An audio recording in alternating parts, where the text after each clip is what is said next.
ሰላም ጤና ይስጥልኝ ውድ የጤናማ ሕይወት ተመልካቾቼ እንዴት ናችሁ? ዛሬም አዲስ የጤና መረጃ ይዤላችሁ መጥቻለሁ። ዛሬ ደግሞ ስለ ተረከዝ ህመም፣ የተረከዝ ህመምን የሚያስከትሉ ነገሮችና የሚያባብሱ ምክንያቶቹን ይዤላችሁ ቀርቤያለሁ። በሰፊው የምንመለከት ይሆናል። ይህን ጠቃሚ ቪዲዮ ለወዳጆቻችሁ ሼር በማድረግ ሌሎችንም አሳውቁላለሁ። ሁሌም የምለቃቸው የጤና መረጃዎች እንዲደርሳችሁ ሰብስክራይብ እና ላይክ አድርጉ። ያላችሁን ማንኛውንም አስተያየት ኮሜንት ላይ ጻፉልኝ። እስከ መጨረሻው መልካም ጊዜ፣ መልካም ቆይታ ይሁንላችሁ።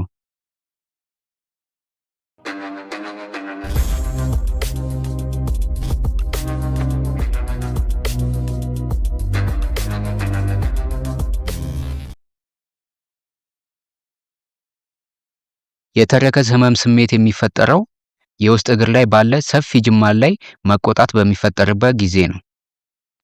ከቁርጭምጭሚታችን በታች ያለው የእግራችን ሶል ወይም የእግራችን መዳፍ 26 አጥንቶች፣ ጡንቻዎች፣ ጅማቶችና ነርቮች አሉት። በተለያየ ጫና ምክንያት የእግራችን ሶል ወይም የእግራችን መዳፍ ላይ የማስነከስ፣ የማበጥና የማቃጠል ስሜት ሊሰማን ይችላል። ይህ የተረከዝ ህመም በተለያዩ ምክንያቶች ሊከሰት ይችላል። እስቲ ዋና ዋና ምክንያቶቹን እንመልከት። የመጀመሪያው ለረጅም ሰዓት መቆም ነው። ለረጅም ጊዜ አንድ ቦታ ላይ በምንቆምበት ሰዓት ሙሉ በሙሉ የሰውነታችን ክብደት የእግራችን ሶል ላይ ነው የሚያርፈው ማለት ነው። ይህ ደግሞ ማቃጠል፣ ማበጥንና ማስነከስን ሊያስከትል ይችላል። ለረጅም ጊዜ አንድ ቦታ ላይ በምትቆሙበት ሰዓት የሰውነታችሁ ክብደት ሙሉ በሙሉ የእግራችሁ መዳፍ ላይ ነው የሚያርፈው። ይህ ደግሞ የማቃጠል፣ ማበጥና ማስነከስን ሊያስከትል ይችላል። ይህ የሚሆንበት ምክንያት የሰውነታችሁ ክብደት የእግራችሁ መዳፍ ላይ ሲያርፍ የእግራችሁ መዳፍ ላይ ያሉት ነርቮች፣ ፋሻዎችና ጡንቻዎች ጫና ስለሚደርስባቸው ነው። በዚህ ምክንያት በዛ አካባቢ የሚገኙ ደም፣ ኦክሲጅንና መልእክት የሚያስተላልፉ ነርቮች ስራቸው ይዛባል ማለት ነው። ስለዚህ አንድ ቦታ ላይ ለብዙ ሰዓት መቆም አያስፈልግም። እንቅስቃሴ ማድረግ ያስፈልጋል። ስራም ከሆነ የምትሰሩት ከእንቅስቃሴ ጋር ማድረግ ይኖርባችኋል ማለት ነው። ሌላው የሰውነት ክብደት መጨመር ነው። ሙሉ በሙሉ የሰውነታችንን ክብደት የሚሸከመው የእግራችን መዳፍ ስለሆነ የሰውነት ክብደት በሚጨምርበት ጊዜ ቀደም ያልናቸው ጡንቻዎች፣ አጥንቶችና ነርቮች ላይ ጫና ያደርሳል። በዚህ ምክንያት የፋሻዎች መቆጣት ሲመጣ የማስነከስና የመለብለብ ስሜት ይፈጠራል። ስለዚህ የሰውነት ክብደትን መቆጣጠር ያስፈልጋችኋል ማለት ነው። ሌላው የምትጠቀሙት ጫማ ነው። የምታደርጉት ጫማ ተረከዝን ከፍ የሚያደርግ መሆን የለበትም። የእግራችሁ መዳፍ ሙሉ በሙሉ መሬትን መርገጥ አለበት ጫማን ስትጫሙ ማለት ነው። ስለዚህ የምትጠቀሙትን ጫማ ማስተካከል ይኖርባችኋል ማለት ነው።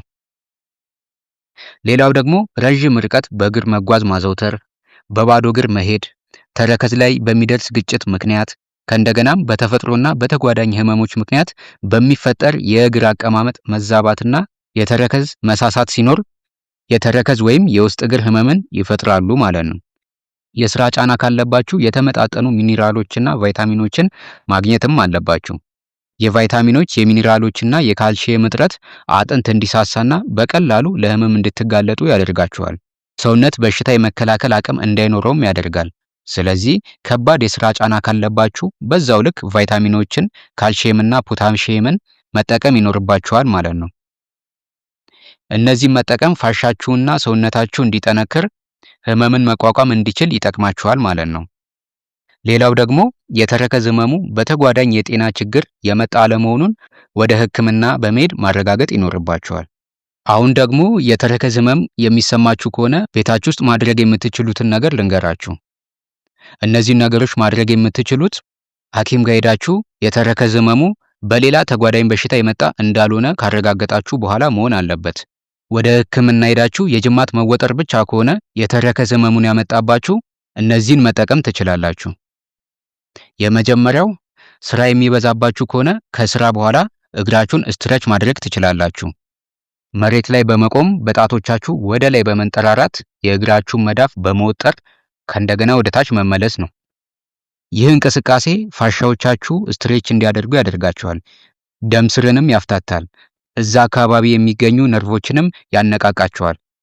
ጡንቻዎችም እንዲሳሳቡ ያደርግላቸዋል። እብጠትም ካለ ይህ እንቅስቃሴ ይረዳችኋል ማለት ነው።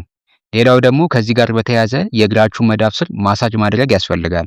ይህ ማሳጅ የእግር መዳፍ ወይም የእግር ሶል አካባቢ የሚገኙ ነርቮች፣ ፋሻዎችና ጡንቻዎች እንዲነቃቁና እንዲፍታቱ ያደርጋል።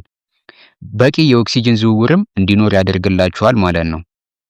ማሳጅ ስታረጉ የእግራችሁ መዳፍ አካባቢ የተጠራቀመ ደም ካለ ወደ ላይ እንዲመለስ ወደ ሰውነታችሁ እንዲሰራጭ በማድረግ የህመም ስሜት እንዳይሰማችሁ ያደርጋል። ስለዚህ ማሳጅን ብትጠቀሙት ጥሩ የሆነ ህክምና ነው ማለት ነው።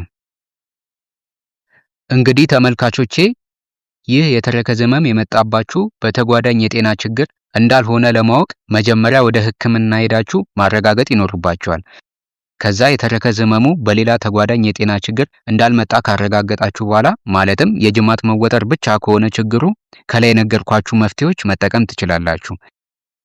በአጠቃላይ ይህን የተረከዝ ህመም ከሚያባብሱ ነገሮች በመቆጠብ ማለትም ህመሙ እስኪያገግም በባዶ እግር መሄድን በማቆም የማይመቹ ጫማዎችን ባለመጠቀም ከእንደገናም ረጅም ርቀት በእግር መሄድንና ረጅም ሰዓት መቆምን ህመሙ እስኪያገግም በትንሹ መቀነስ ያስፈልጋችኋል።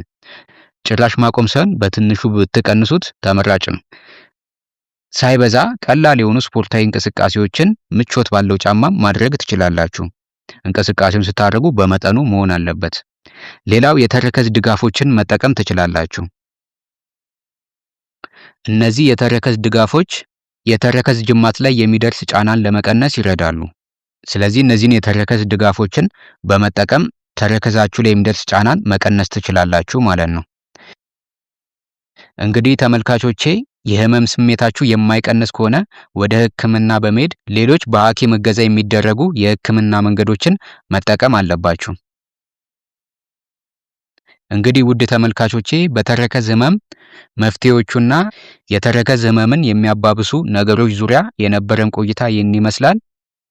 ቪዲዮ ከጠቀማችሁ ለወዳጆቻችሁ ሼር በማድረግ ሌሎችንም አሳውቁላለሁ። ሁሌም የምለቃቸው የጤና መረጃዎች እንዲደርሳችሁ ሰብስክራይብ እና ላይክ አድርጉ። ያላችሁን ማንኛውንም አስተያየት ኮሜንት ላይ ጻፉልኝ። በቀጣይ በሌላ የጤና መረጃ እስከምንገናኝ መልካም ጊዜ፣ መልካም ቆይታ ይሆንላችሁ።